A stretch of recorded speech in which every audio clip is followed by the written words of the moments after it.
Peggy 7.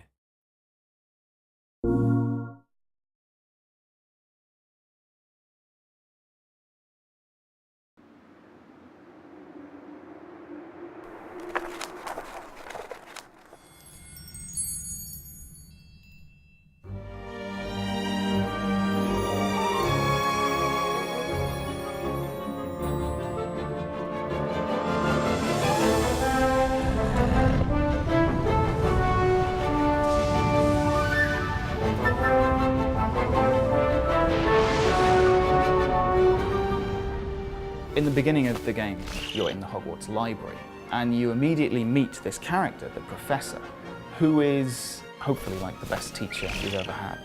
So the book is split into 5 chapters, and each chapter represents qualities of a wizard. So it could be importance of practice, any kind of attribute that a young wizard or witch would need to progress in the wizarding world.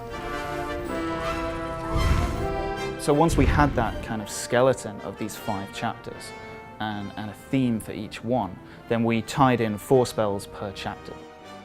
So the first thing the player might do is learn the incantation for the incendio spell, for example. So they have to repeat the words that are shown on screen.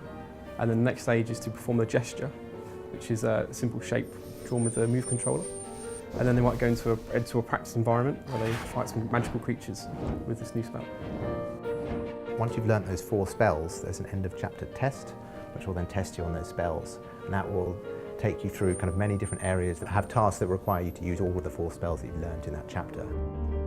When you first cast a spell, a spell effect appears on the end of your wand, so you can immediately tell what spell you have cast. So for example, the Aguamenti spell, which is the water spell, is a blue bubbling orb on the end of it.